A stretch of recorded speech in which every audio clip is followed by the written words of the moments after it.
같이 할까요? 시작. 준행하면, 준행하지 아니하면.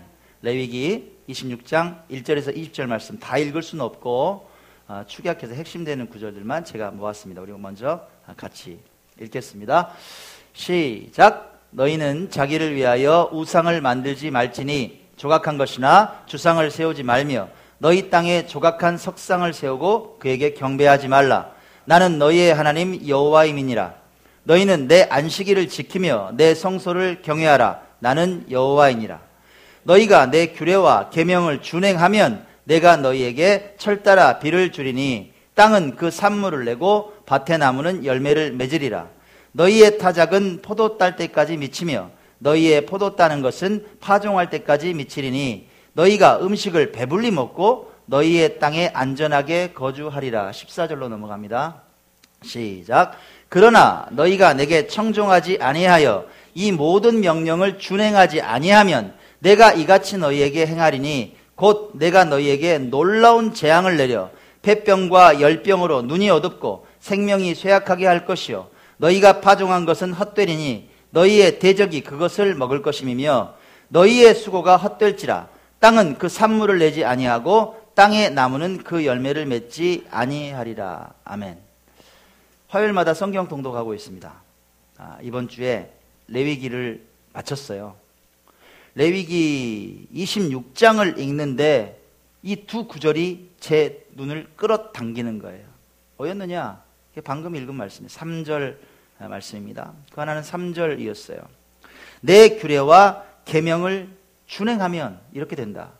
그리고 14절에 갔더니 그 명령을 준행하지 아니하면 이 구절이 딱 대비가 되는 거예요.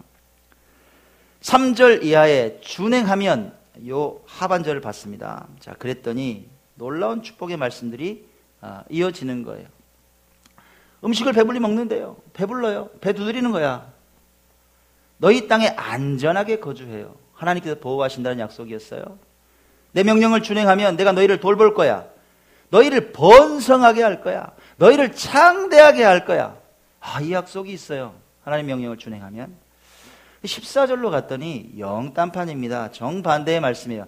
내 명령을 준행하지 않으면 이렇게 된다. 마음이 막 움츠려드는 말씀이 있었습니다. 어떤 말씀인가요? 너에게 내가 놀라운 재앙을 내릴 거야. 생각지도 못한 재앙을 내릴 거야. 폐병이 있고 열병이 있고 눈이 어두워질 거야. 생명이 쇠약하게 될 거야. 네 목숨줄 내가 잡고 있어. 또 뭐라고 말씀하세요? 열심히 뛰어봐. 수고가 헛돼. 아무것도 열매를 맺을 수가 없다는 거예요. 망하는 길이었어요. 명확한 두 갈래 길이 제 눈앞에 다가왔습니다. 살아계신 하나님께서는 명확하신 분이셨어요. 두루뭉실하지가 않아요. 대충 그렇게 일하시는 분이 아니시더라고. 분명한 기준을 제시하셨어요. 그리고는 우리에게 선택의 권한을 우리에게 주셨단 말이에요. 어떤 선택입니까? 어떤 선택이에요? 계명과 명령에 순종할래? 불순종할래? 그 선택 권한이 누구에게 있다? 우리에게 있더라. 네가 선택해라. 자, 그러면 어떤 계명과 명령인가요? 오늘 우리에게 제시해 주시죠.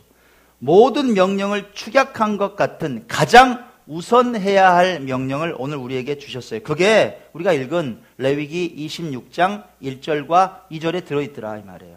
뭔가요? 봅시다. 자, 어떤 명령을 하셨을까? 봅시다.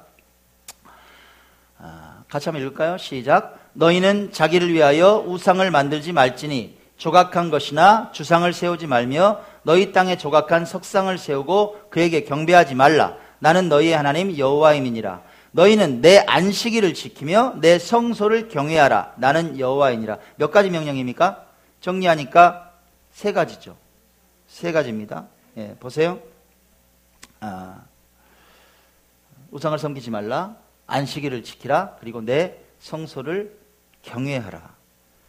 이 명령이 좀 어렵고 이해 안 가는 분 계세요? 헷갈려. 나 무슨 말 하는지 모르겠어. 이런 분 계세요? 안 계시죠? 너무 쉽죠? 너무 간결하죠? 하나님께서는 이렇게 누구나 이해할 수 있는 기준을 만드셨어요.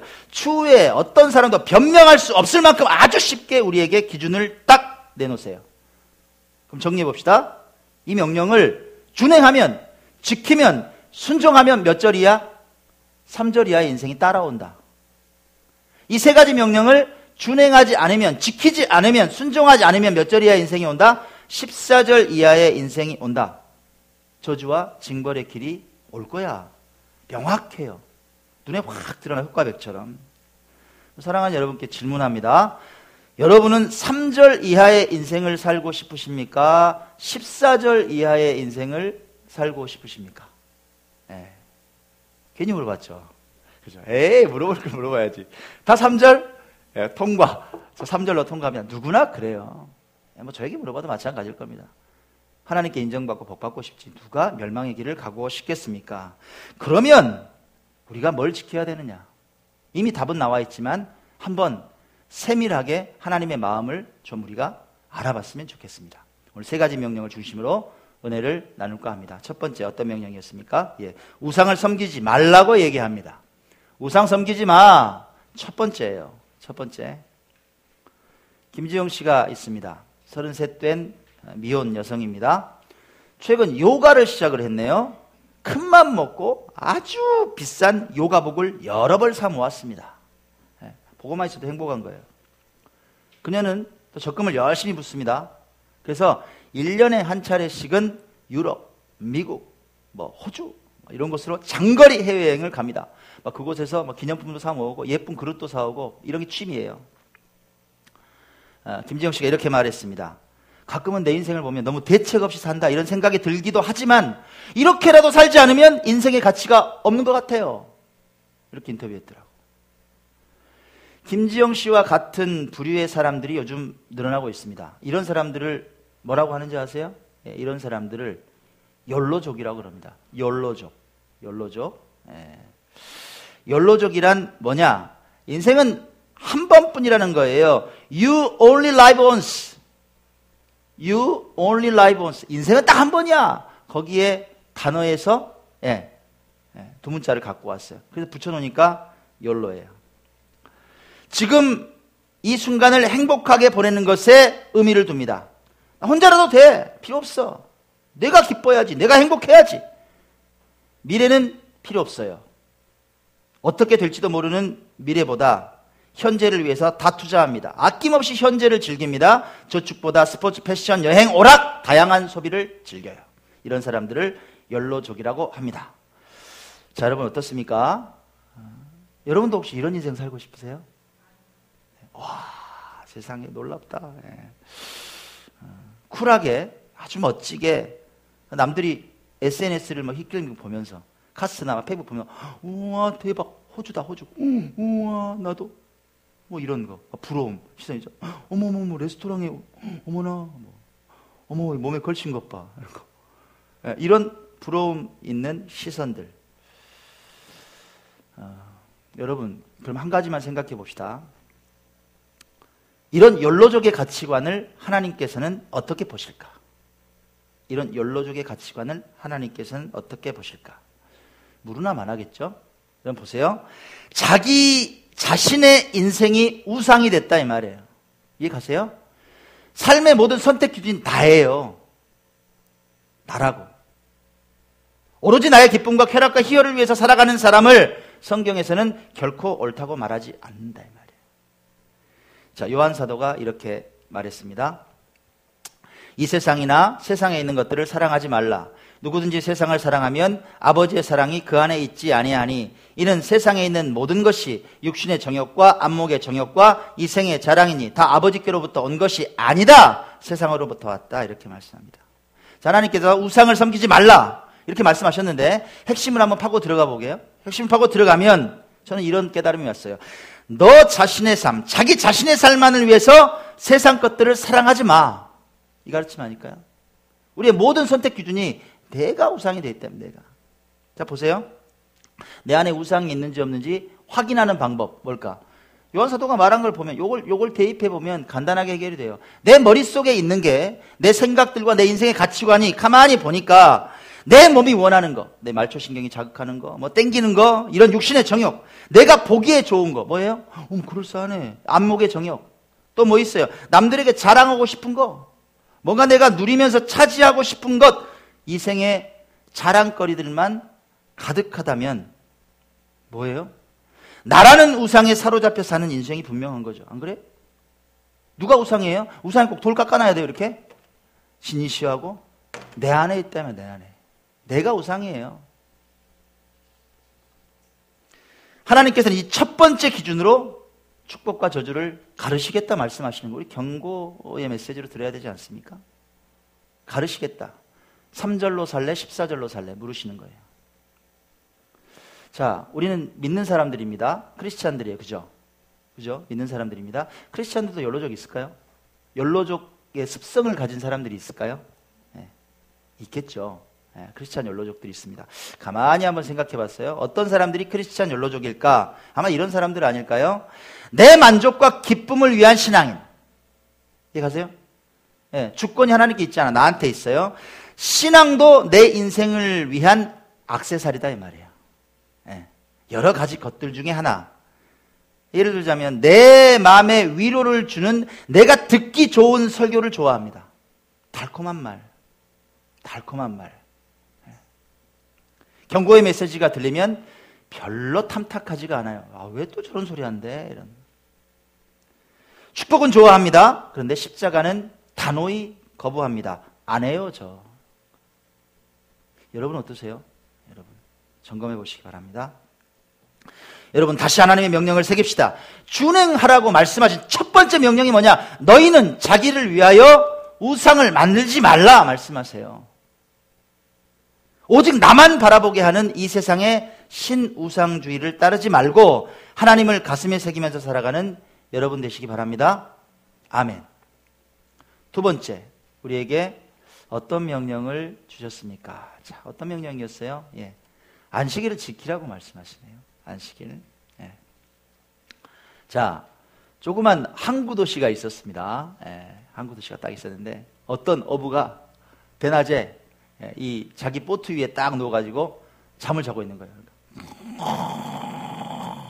자고 있어요. 옆에 사업가가 딱 지나고 있었습니다. 너무 한심한 거야. 막 흔들어 깨웠어요. 아, 좀 일어나 보라고. 일어나 보라고. 낮에부터 잠자고 있냐고. 왜 그러세요? 아니, 지금 낮에부터 잠자고. 당신 고기 잡으러 안 나가냐고. 아니, 하루에 몇 번이나 고기 잡으러 나가요? 그러니까 어부가 이렇게 대답합니다. 나 아침에 한 번 나갔다 그냥 안 나가요. 예. 가슴을 치는 거야. 말이 되냐고. 한 두 번, 세 번은 좀 나가야지. 고기를 한 3배는 잡을 거 아니냐고. 어부가 갑자기 눈이 동그래져서 그래, 고기를 많이 잡아서 그 다음에는요? 그러니까 고기를 많이 잡으면은 당신 한 2, 3년쯤 뒤에는 배를 한 2, 3척 더 살 수 있을 거야. 그리고 막 냉동 창고도 짓고, 당신 뭐 건물도 살 수 있어. 아, 그렇게 되면 얼마나 좋아. 오너가 되면. 나중에는 또 알아요. 무슨 막 더 큰 배를 사서 그냥 고기들이 어디로 다니는지 다 알려주고 다니는 그런 사업을 할 수도 있지. 그러니까, 이 어부가 눈이 더 커졌어. 그 다음에는요, 그러면. 와, 쓰러지게 생겼는 거예요. 이 사업가가 이렇게 말합니다.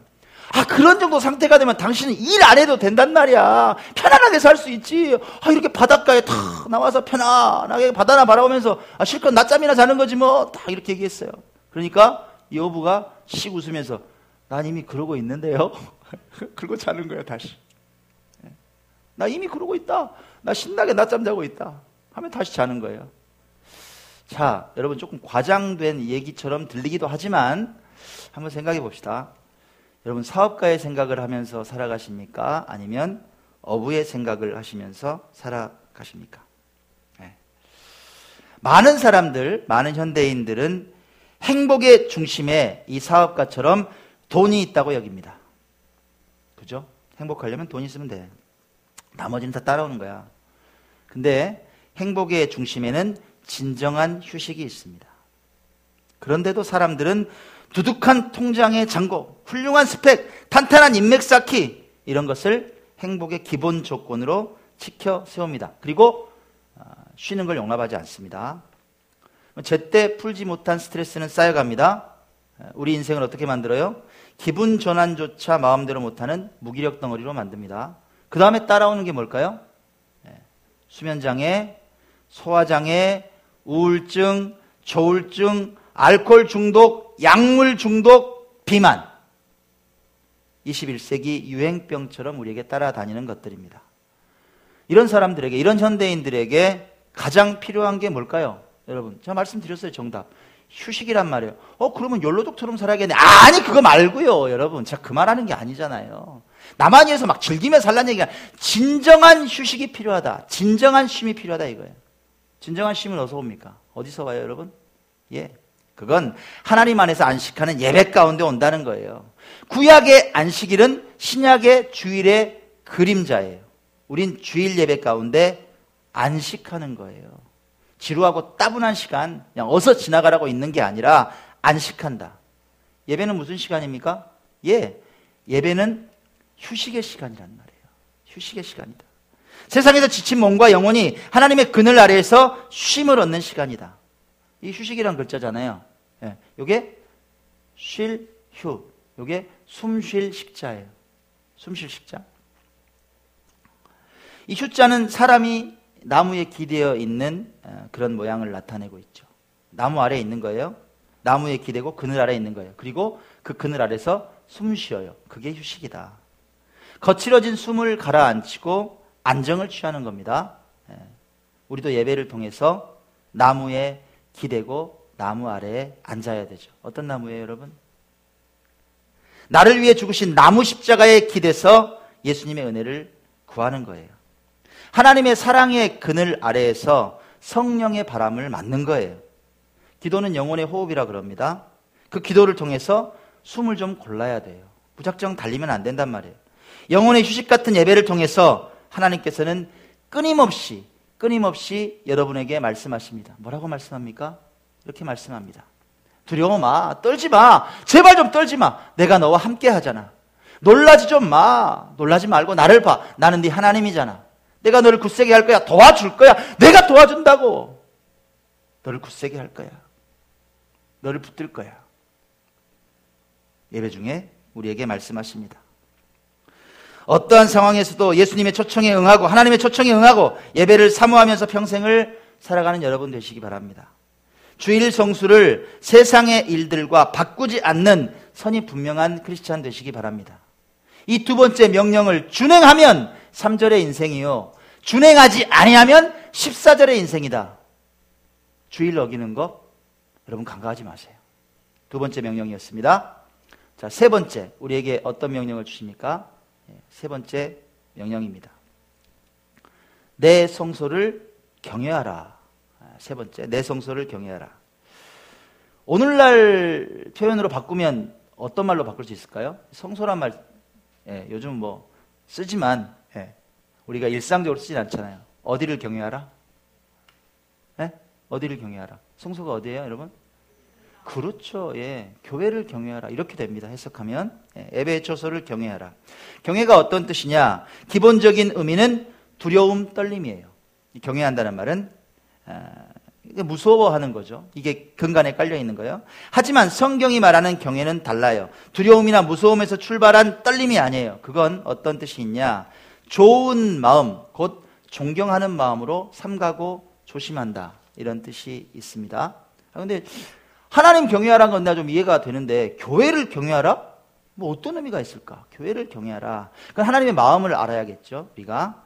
출애굽기 29장에 보면 제사장의 직분 위임식 장면이 기록되어 있는데 여기에서 성소가 어떤 곳인지 해석하면 오늘날 교회가 어떤 곳인지 하나님께서 예배의 처소를 어떻게 바라보신지 그 마음이 담겨 있어요.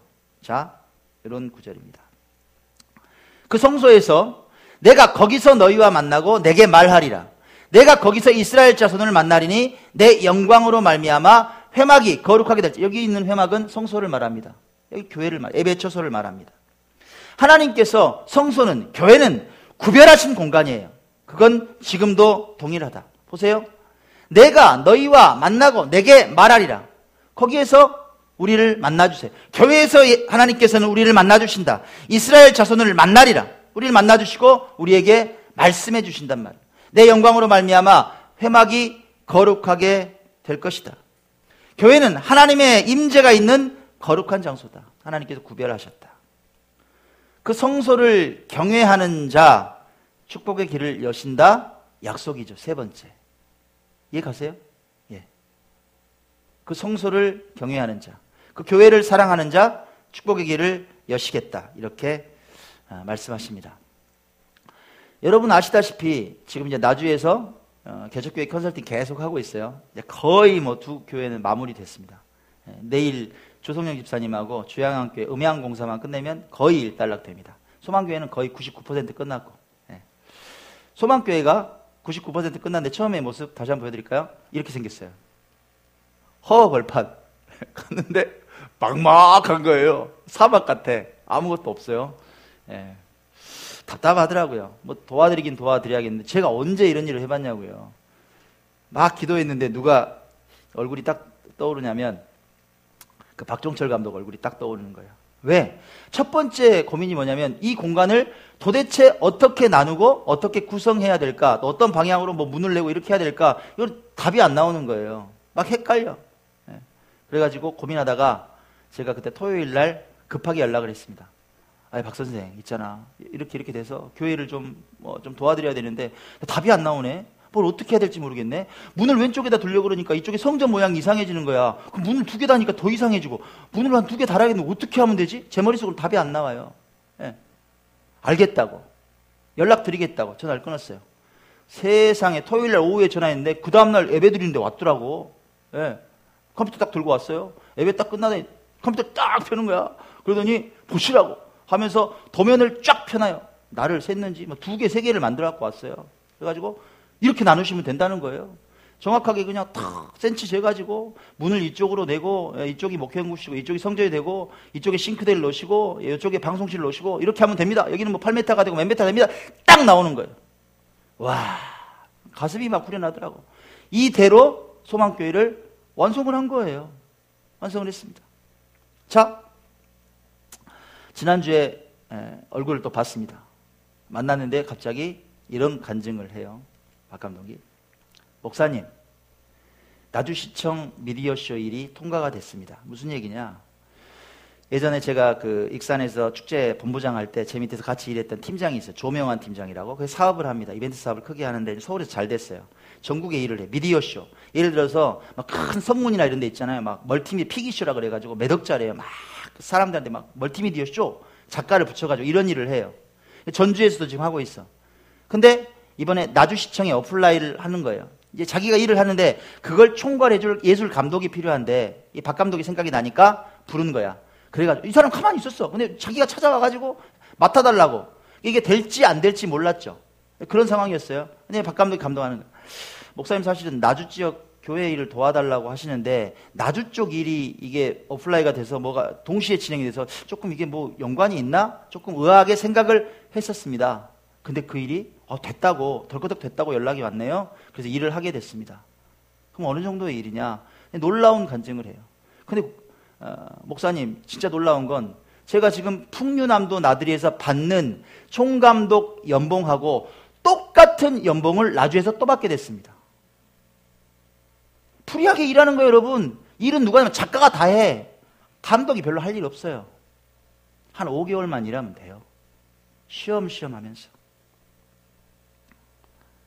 저는 교회 도면 그려줬다고 어떤 인사도 못했는데 신실하신 하나님께서는 몇 개월 편하게 일하고 프리하게 일하고 수천만 원 버는 일을 선물로 주시더라. 이런 일이 일어나더라고. 깜짝 놀랐어요.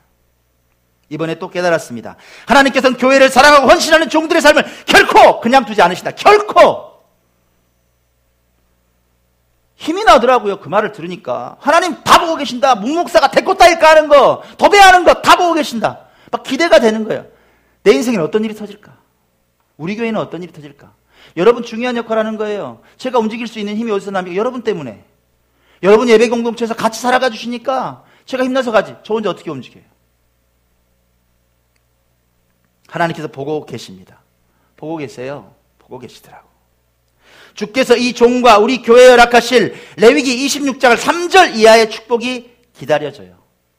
사랑하는 여러분 권면합니다. 성소를 경외하세요. 교회를 경외하세요. 교회를 세워가는 거룩한 소명에 여러분 삶을 거세요.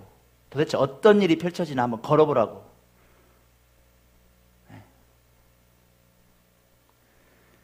결론을 맺습니다. 오늘 우리 3가지 명령을 기억합시다. 여러분 우상을 섬기지 마십시오. 자기 자신만 바라보게 하는 인생을 경계하시라 그 말이에요. 안식일을 지키십시오. 세상의 어떤 일과도 주의를 바꾸지 마세요. 성소를 경외하십시오. 거룩한 주의 성전을 세우는 일에 여러분 동참하십시오. 이 명령을 준행하면 약속하신 하나님의 축복이 우리 삶에 펼쳐질 거예요. 그 축복의 약속을 읽으면서 오늘 말씀을 가름할까 합니다. 우리 한번 읽읍시다. 자, 시작. 너희가 내 규례와 계명을 준행하면 내가 너희에게 철따라 비를 주리니 땅은 그 산물을 내고 밭의 나무는 열매를 맺으리라. 내가 너희를 돌보아 너희를 번성하게 하고 너희를 창대하게 할 것이며 내가 내 성막을 너희 중에 세우리니 나는 너희 중에 행하여 너희의 하나님이 되고 너희는 내 백성이 될 것이니라. 아멘. 이 놀라운 축복이 여러분 삶에 임하게 되길 바랍니다.